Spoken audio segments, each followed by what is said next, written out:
you hate the thought of working past 55 or 60? Do you hate not being able to live the life you deserve today? Do you hate not knowing what your financial future looks like? It's time to stop doing what you hate. Here's your host, Mr. Harold Green. Hello, everybody. This is Harold Green of Breakthrough Financial Group, and it is time to stop doing what you hate. How are you doing today? Hopefully, you folks are having a fantastic day today. I think I'm doing all right. It's super early in the morning. Couldn't quite sleep last night. Didn't get that touch from the sleep angel that, or the sleep fairy that come and sprinkle the little dust and help you sleep. But man, I just had some stuff that I was excited about and some things that that have been going through my mind that I wanted to share with you folks. And so it's been a very interesting week. It's such a privilege and such an honor, such a blessing to just to be sitting here and sharing what I'm about to share with you folks today. And as you folks know, we are in a series called Get the Money, Keep the Money. And of course, that's a little bit different than the title of my podcast show, Stop Doing What You Hate, How to Win the Retirement Game. But, you know, there's a system inside of a system that's inside of a system. You know, there's always something deeper when you dive down into it. And the primary reason why people can't successfully retire the way they want to is because there's just some simple things that they're missing, some simple things that either they don't understand or some things that the people on their team don't understand. There could be some gaps and basically just a lack of knowledge. But in my shows, I talk about a lot of different stuff. I talk about politics. I talk about faith. I talk about finances, of course. And, you know, some people say, oh, you're not supposed to talk about religion and politics because it causes fights and things like that. And here's my thing. The more you know about things, the more you understand about things, the more successful you can become. And you don't have to be silly with talking about faith, and you don't have to be silly when talking about politics, and you don't have to be silly when trying to understand finances. I think too many people have dug themselves into a position and they're too prideful to understand, you know, what if I'm wrong on this? What if I'm not seeing this the right way? What if the person I'm talking to is correct? And I think we all need to do a better job of being patient with each other and then understanding each other. And so today, what we're going to be talking about is something totally serious. And it's about timing the stock market. And timing the stock market is a get the money strategy. We're going to be talking about investments. And so all investments do carry risk of loss. Before you invest any money, do your own research, do your own due diligence, meet with a professional, understand your risk tolerance, your time horizon, and your objectives before you do anything. And as a reminder, this show is for informational purposes only. Do not trade on anything you hear in this show without doing your due diligence first. Don't say Harold said buy this. No, Harold did not say buy Jack. All right. So are you ready? 1, 2, 3. Let's get it. Some time ago, I did a show titled Is the Stock Market Rigged? And my summation of all this is no, I don't think the stock market is rigged, but I do think the market can be manipulated. And that's a very touchy thing. And so, you know, I want to get into it, but I'm going to start off with some faith stuff real quick. And you may say, well, what does faith have to do with timing the stock market? Well, the faith has a lot to do with a lot of stuff. And I'm going to read to you just one verse out of one chapter. And I encourage you to go back and read the whole thing by yourself when you have time. And it's Proverbs chapter 2, verse 9. It says, then you will understand righteousness, comma, justice, comma, and fair dealing in every area and relation. Yes, you will understand every good path. Wow. I'm telling you, man, chapter 2 is deep. Go back and read it, study it, observe it, and then put it into practice. So we're going to get into the timing of the stock market, but what I want to do is drop this on you real quick. I'm going to talk about rapid retire real quick, because we do look at ways that you can be successful. I wouldn't say timing the market. I would say timing certain positions in the market, and there's strategies to that. System inside of a system. Rapid retire is a get the money program. It consists of income generation, cash flow management, cash reserve systems. And when you implement all three of these in unison, you can get a very powerful thing going for you. So let's get into it. Timing the stock market. There's a quote out there or a phrase that says, time in the market is more important than timing the market.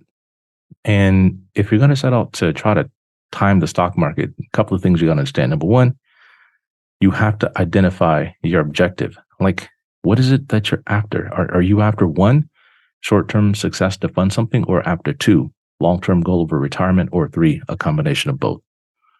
Inside of our program, I have a lot of clients with a lot of different needs, and their portfolios are sorted. I have groups of people that are long-term with options. I have some people that are income-based portfolios with options.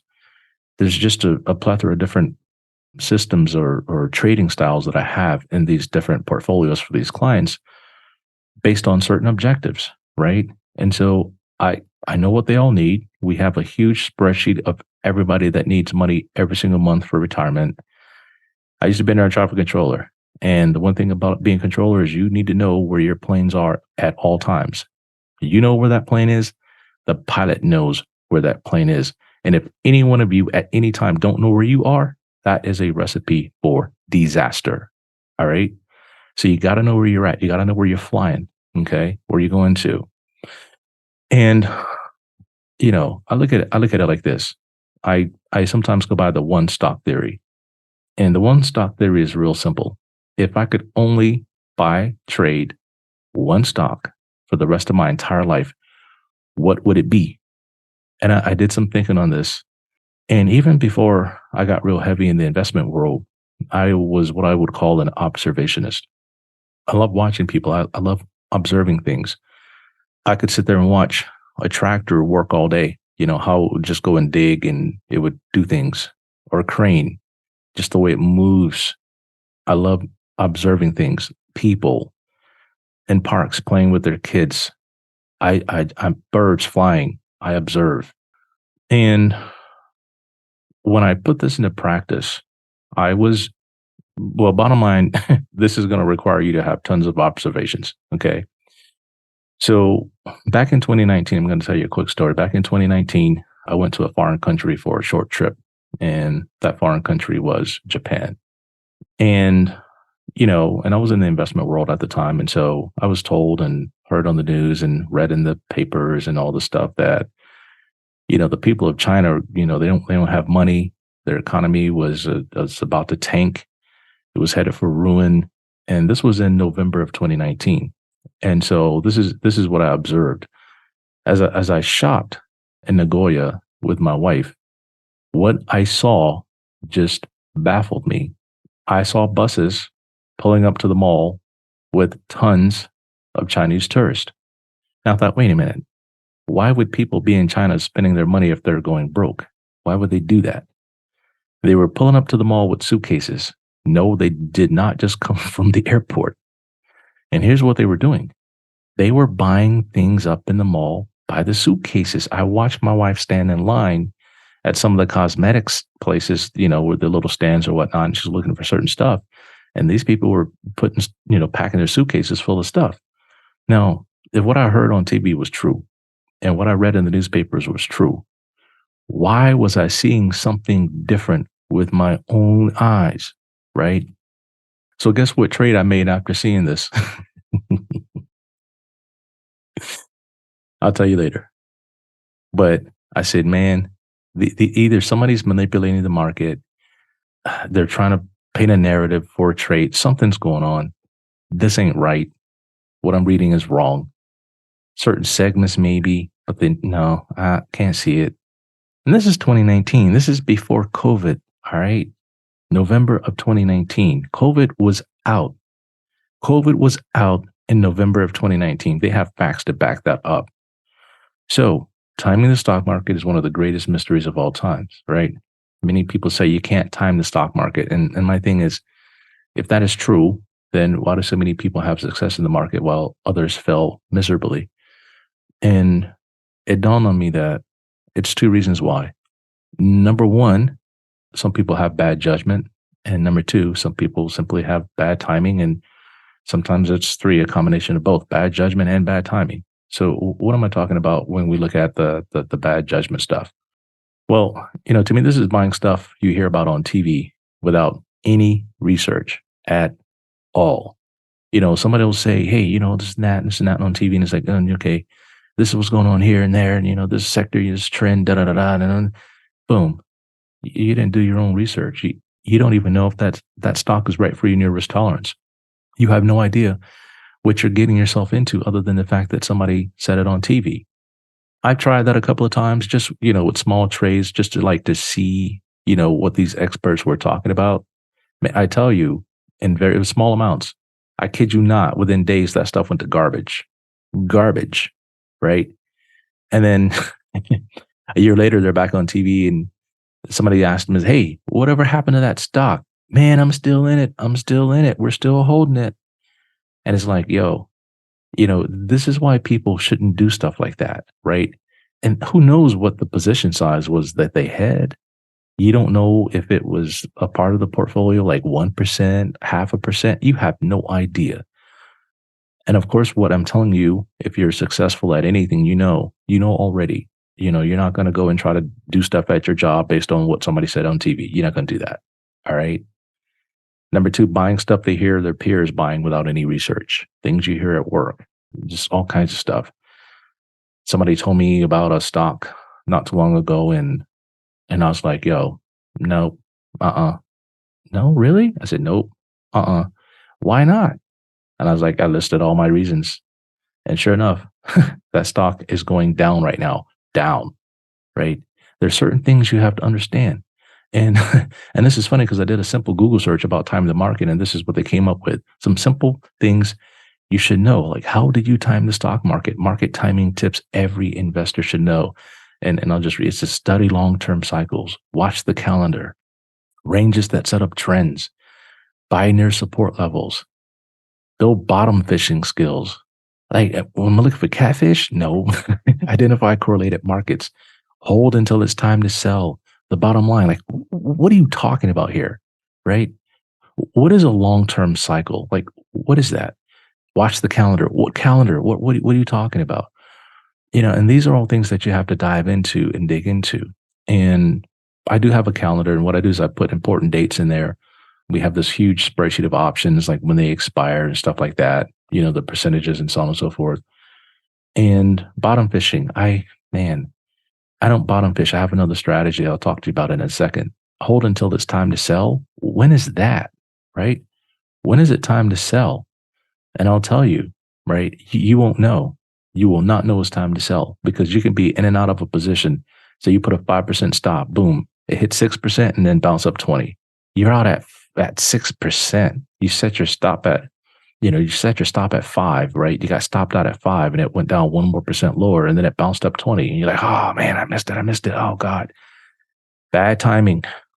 Selling a stock at the wrong time or buying it at the wrong time has been the death of many people's trading aspirations, right? They get burned. They get jaded. They're like, oh my God, the stock market is rigged. That's why so many people think the stock market is rigged, because they get in and get out at the wrong time for the wrong reasons. It's purely emotional, and you have to have like nerves of steel. You almost have to be like a comedian, like you laugh on stage, but behind the scenes, you're like this cold, dark person where it's like, oh my God, you probably never laugh at home, but you get people laughing on stage and it seems like you're having a lot of fun.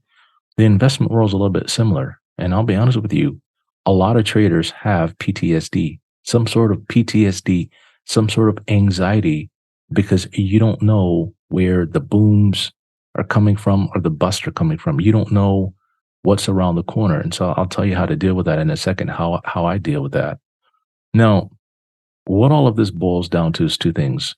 It boils down to understanding technical analysis when you're making trades And then the fundamental analysis, right? The bottom line, what is that? That's the books, the accounting, the cash flow management, right? How much cash they have in reserves, their EBITDA, earnings before taxes and depreciation, all these things you got to know, or at least know where to look. And I have a very simple approach that's really not that simple, but I can break it down into one simple thing, and I call it the coiled spring theory. The coiled spring theory. What is the coiled spring theory? And to implement it, you got to understand a few things. Number one, what the trends are, right? What's hot and popping right now? What's going on right now? Number two, what are some of the themes that you can trade on? Call it like tradable themes. And number three, are the conditions right for a buy? Has the position been beaten down with noise? And I'm telling you, folks, there's a lot of noise out there in the market.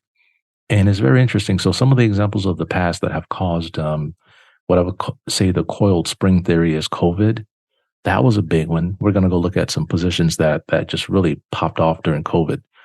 Subprime debacle of 2007, 2008, all the subprime loans where people were getting stated loans and buying 4 or 5 houses with just stated income. They didn't have to show W-2s. Man, that was garbage. And then the Federal Reserve megaphone. We're going to talk about the Federal Reserve megaphone, right? So what happened with certain stocks? What was the trend? What was the theme? And back then during COVID, what we had is we had the stay-at-home deal. And I'm not knocking stay-at-home right now, but a lot of companies are telling their employees, yo, you got to get back in here at least 3 days a week. Amazon did it. You got to get back in here 3 days a week. We can't have you out there being 27% less productive, right? And I did a market minute for my clients the other day, and I sent it out to them. And we broke down like the CPI, and we looked at it, and it was like 4.7%. Well, what makes up the CPI? Well, you have services, you have all these different things, food, housing, all these things that make up CPI. And when we drill down into it, what we found was like car insurance, like transportation services, like all of that stuff is through the roof. And why? Well, one of the reasons why is because energy costs. Energy costs are just insane. And I think we have a very poor energy policy in this country. It is not working well right now, right? Under the previous administration, had a different energy policy. Under this administration, we have a different energy policy, right? They're all placating to their base. But I guarantee you, if you're having to pay $5 for gas or your car insurance has gone through the roof, you're probably going to be thinking a little bit differently when you go vote next time. But I'm not telling you how to vote and who to vote for. I'm just saying you got to understand how each party affects your opportunities, right? Each political party is going to present some bad things that may happen for you, and they may present some good things that may happen for you.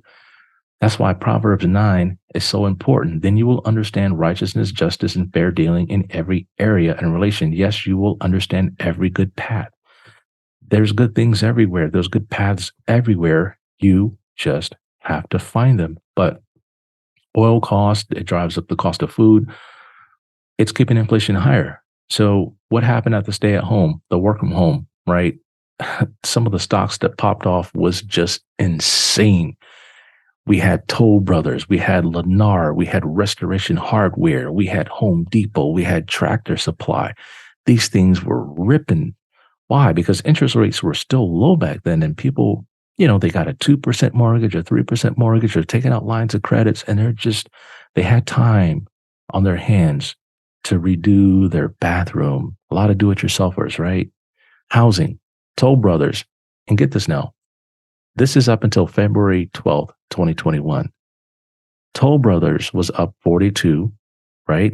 And this is I think it's from October 2019 and on up until, so we went through COVID, right? So 42%, Lennar up 58%, Restoration Hardware, 174%, Home Depot, 18%, Tractor Supply, 69%, Amazon, 89%, Teladoc, right? The stay-at-home, you go to the doctor online, 335%. Again, what are you talking about? Tradable themes, right? Coiled spring tradable themes. Tesla, I threw that one in there for fun, man, is up 1,546% just from October 2019 until February 12th, 2021, 1,500%, right? Apple technology, that was up 129%. And then we had Amazon, it was up 89%. Coiled Spring. All right, so the Federal Reserve megaphone, what is that? That's when somebody from the Fed gets out there, when they get on TV, and you got like 200 PhDs in the Federal Reserve, and you got everybody with their own ideas, but they try to be on the same page. They're tasked with the job of, basically controlling monetary theory in the economy, right? They want good employment, they want low cost, and on and on and on. Well, somebody spent a bunch of money. They handed out a bunch of money during COVID, and they spent more.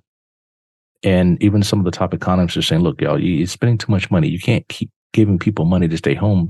They don't need it. Nope. They were buying votes. Buying votes is what they were doing. Okay.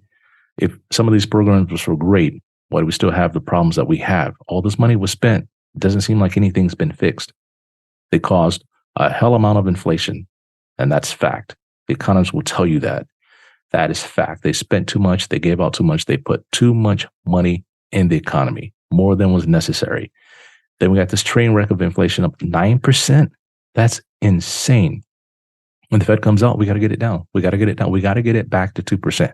We got to get the interest. We got to get the inflation back to 2%, 2%. And that's what they've been beating on is 2%. Does it really need to be 2? Can it be 3? Can it be 4? I don't know. It depends on what part of the inflation is the issue.